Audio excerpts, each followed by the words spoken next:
Okay, welcome to the video of changing the wheels on the sliding door. At this stage I have tested the sliding door to see if I could get it out of the sliding door frame. It wouldn't come out, and so now I'm in the process of providing just a little bit more flexibility in the frame to get the door out. It only needed about 1mm or even less, so I'll turn you now over to the video. Also, interestingly enough, we can see that it actually drops down and becomes wider here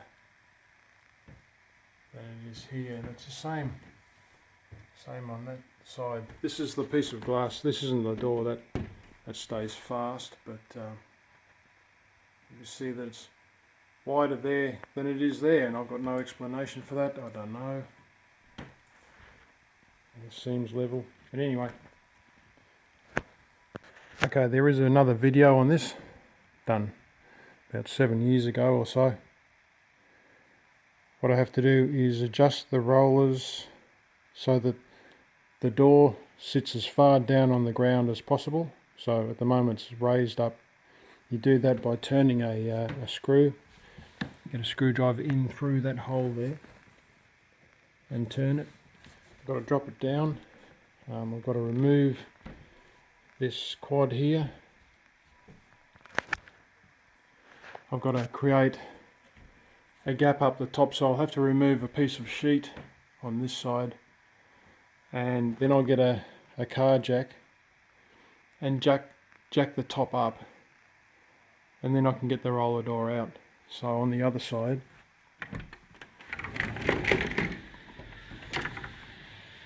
I have to do the same. I have to grind a piece away here on top so that this can flex, and I can remove the door. So that's a basic explanation of the work, and then all of this liner here, this draft stop. Actually, it's not too bad. I may not have to do it. This is okay. This all seems okay. This is all right. I can put.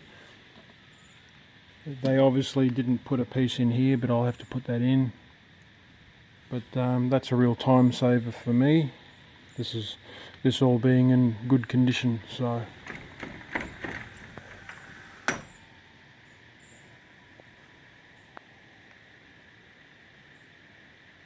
I was just trying to focus that, but yeah, okay. Yeah, that is in fact all in good condition. That's the draft stop there. I don't know why the other door in the kitchen was so bad. The draft stop was all worn out, but this is all okay.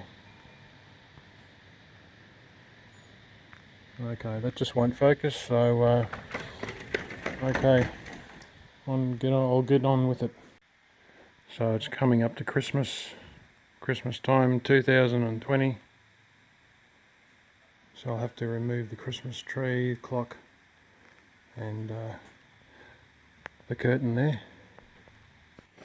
Alright, so I've got everything covered up, drop sheet, etc. When I looked at the other video, I saw that all I did was just remove the quad, make sure there's a gap between the top of the door jamb here and the frame, and I didn't even cut away or grind away any cement sheet. And by the way, always wear lung protection and eye protection, etc. when you're grinding, because this could contain asbestos, because this house was built in 1974. Asbestos causes asbestosis. Okay, so I'll try removing the quad, creating a gap. I'll try and lift it up with some sort of car jack, and I'll just see if I can remove the door first before I do anything else.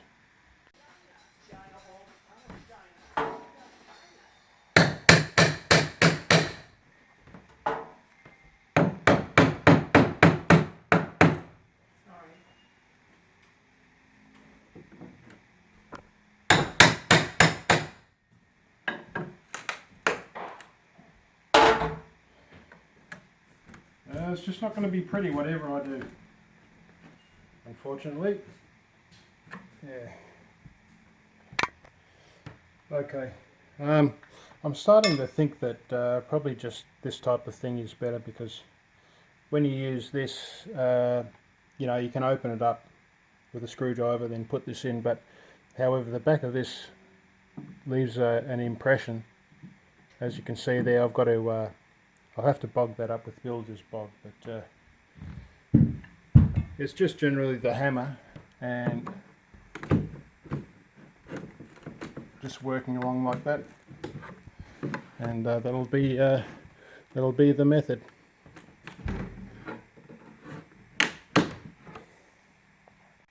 One thing you can do to minimise the damage on the plaster is to get your long screwdriver inside there, and just put a piece of metal on the other side. You can leverage out like so, and the plaster sheet's okay.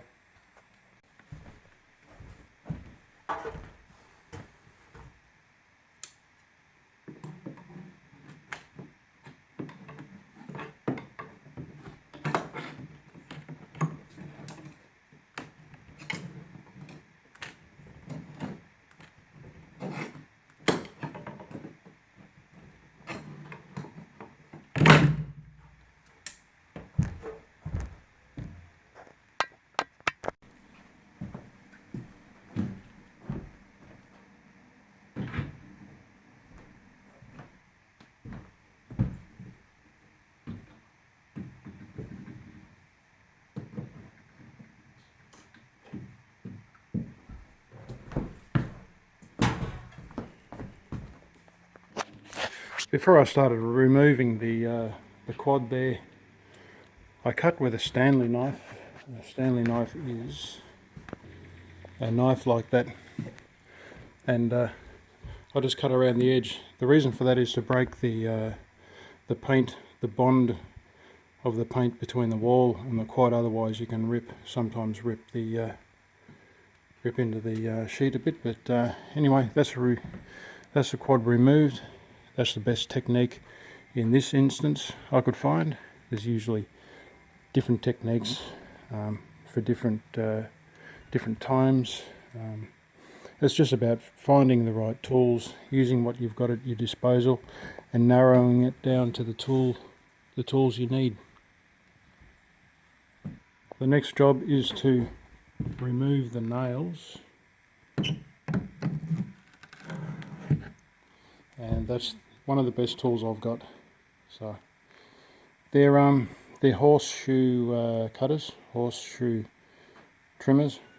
So I'll get rid of the nails out of the quad and the window frame, and the next thing is to cut this sheet out so I can create a gap, a moving gap there. So I'll get that done.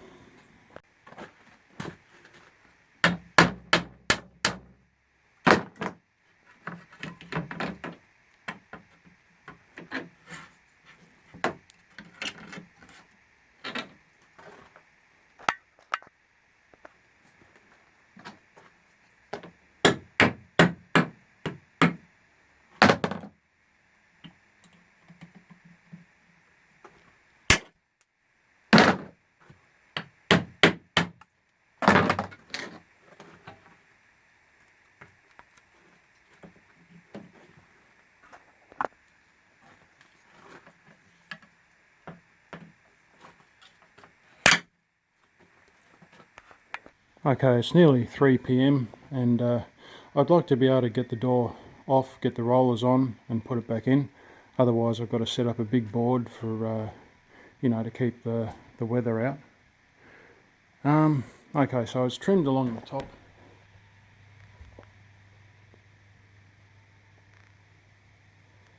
And I've also got some wedges for insurance, just in case when I push the middle up to get the door out, you know, it doesn't sort of crack one end or separate it away from the frame. So yeah, that's it. Got a bit of dust and stuff, and I've packed up put it in the bin, some of the plaster. So I'll just tidy up and put these drop sheets in, and everything luckily this time can just stay out on the deck. So that's the plan for tomorrow, is get the sliding door out, the wheels in, and the sliding door back in. We'll see how we go. The key to the the ease, if you like, of the work this time is because this the door draft stop is all in place and in good condition. That means that the door doesn't have to stay out while I replace that.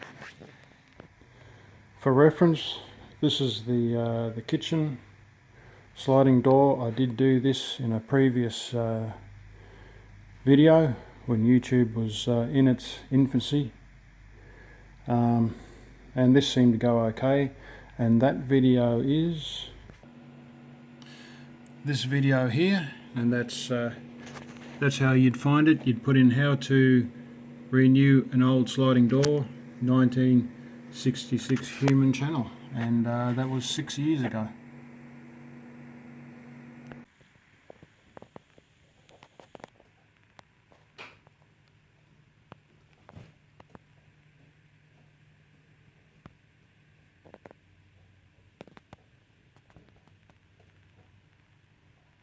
And it's not going to focus, so there we go.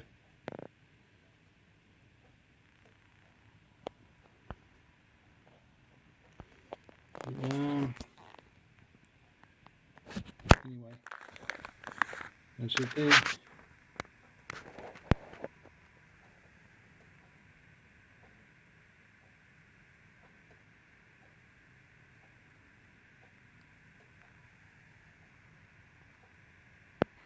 So there are the rollers I used on the other door. This door is identical, so they should be the ones. Okay, it's the 29th of the 12th, 2020. So that's been a real party year.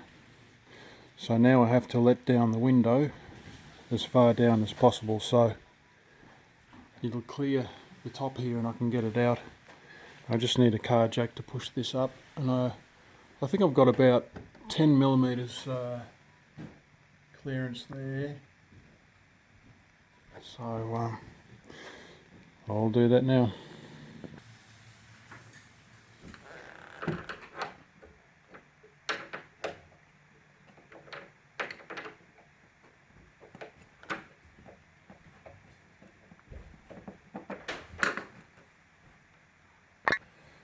I believe you have to get the weight off the door before adjusting the height adjuster.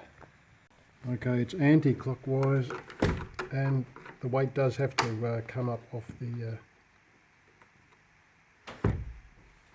door. And I'll just check that it is sitting on the bottom there. Okay, so the complexities of this job is that it's this gap here at the top, and it's this gap here from the top of the frame to the top of the door, and you can lift it up that much until the door hits the top, and that's when you get your clearance for this to swing out. I can get the front out, but the back is jamming, so I'll document that now.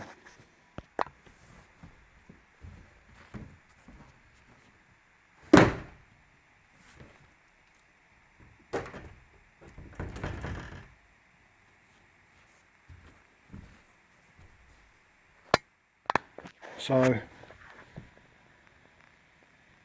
the front of it's out and cleared, but the back is only about 1 millimeter, but that's still stuck there, so I might have to jack up the frame a little bit, but it will come out. And so far as intruder, the intruder's ability to get the door out, it won't actually release unless the wheels are adjusted up. So if the wheels are adjusted down, it won't clear this this track here. and it's locked, so they can't get to the wheel. So okay, well that's hopeful.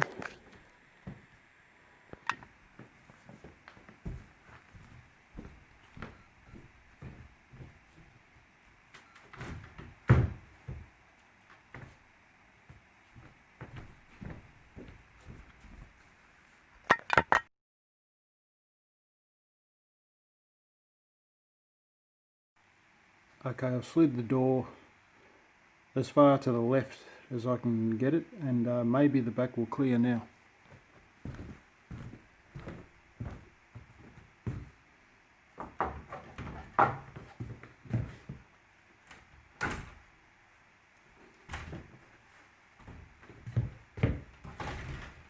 Okay.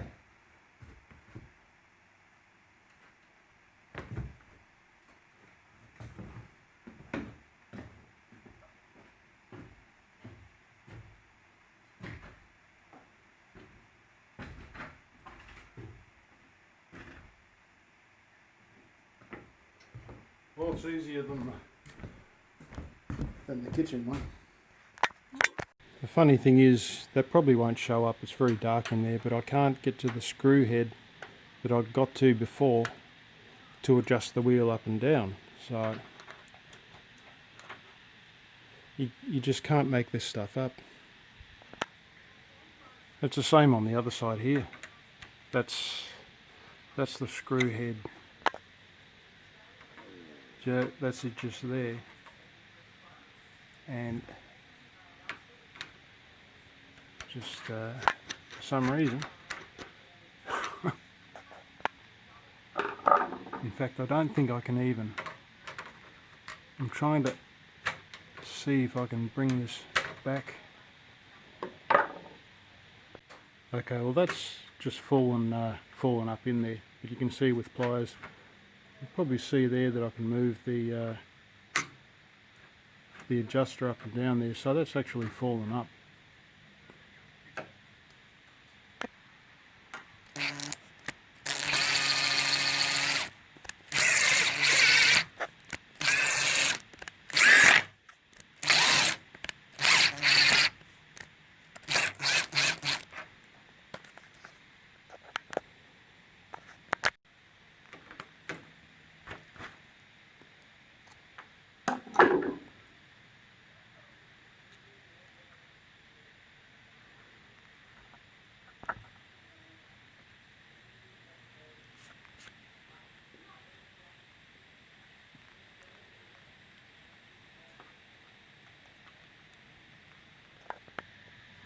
One of the things I don't get is how a magnifying glass doesn't work on a camera, so that just stays the same.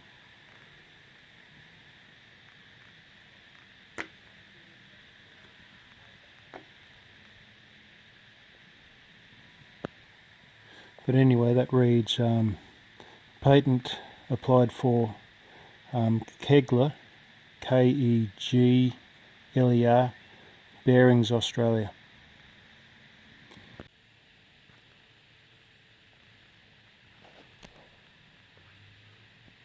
Got a bit of an ant's nest there by the looks of things. So yeah, okay, I'll clean that up and we'll get the new bearings.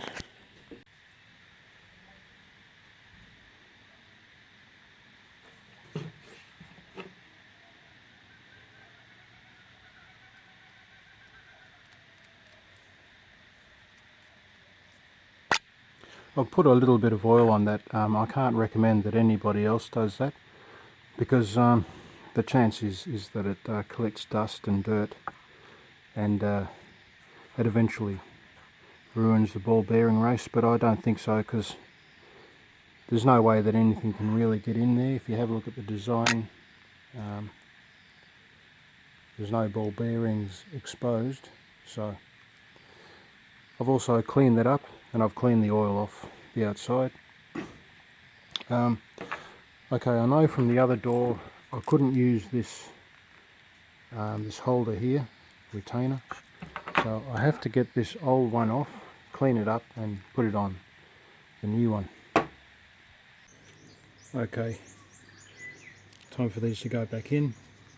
What I've done is I've adjusted these end bits just out a tiny little bit on the bottom and the top, and that's just so that it won't drop out, because the door will be tilted up and these will just fall out. So that's how they go in. Just get this metal tang here lined up, and now it'll hold there a little bit, and I'll be able to get in. I'm just going to make sure at this point that I can actually get to the adjusting screw there. So I might just bring that down now while I've got the opportunity, because I have to be able to get to that, and at the moment I can't, so I'll have to adjust that.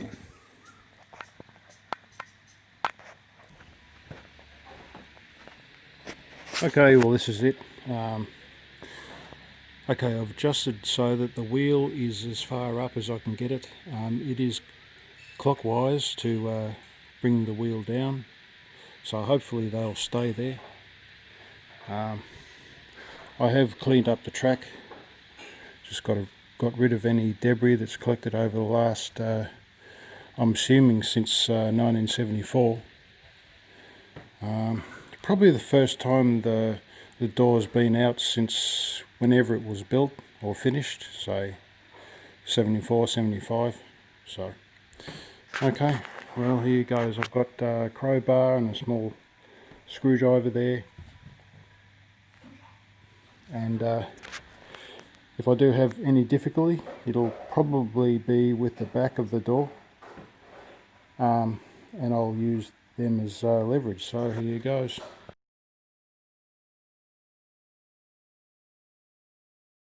Okay, I highly recommend wearing work shoes, preferably steel caps.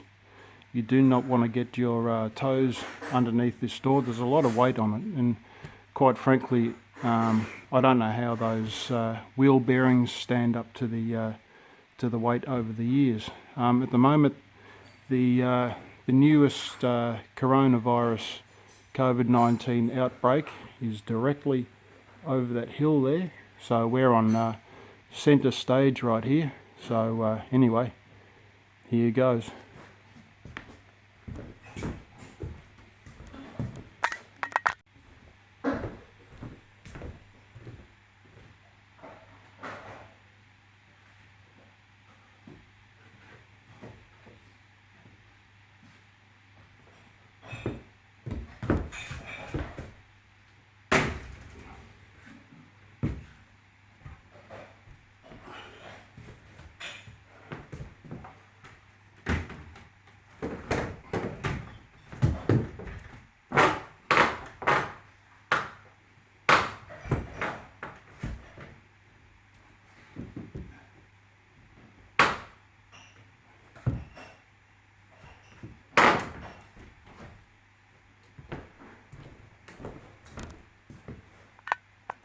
Okay, well that's it, it's in.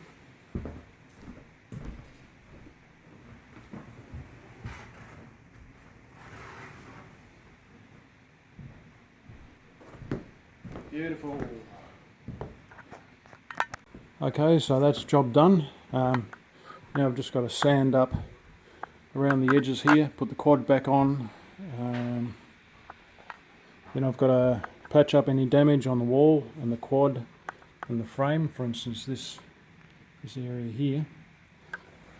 The other one was putting the draft stop on the top and the bottom, and that'll be it. So I'll wrap it up for now. When it's completely finished, I'll just film the finish of the work, and it'll be happy days. So this is the last of the work I had to do. It's quite a lot. There was a stone wall. There was repairing underneath the deck there, and I sold a truck, and it's now this is the last, nearly Christmas time, so all good. Okay, that's the finished product. I tried to remove the door, I couldn't, but when I got the quad off around the edge there, that provided the 1/2 mil needed extra to get the front over. And then the back, when you adjust the wheels, anything like this that could be sticking up, any type of screw, you just need to make sure that that down there, the bottom part, will clear that anything along the rail there. And then yeah, she's good to go. Got that stop there. That's just a bit of foam from packaging, so yeah, she's all good, but this actually took longer than replacing the wheel, putting the quad back on, sanding and painting it. So if you want to renew the rollers, that's how you do it.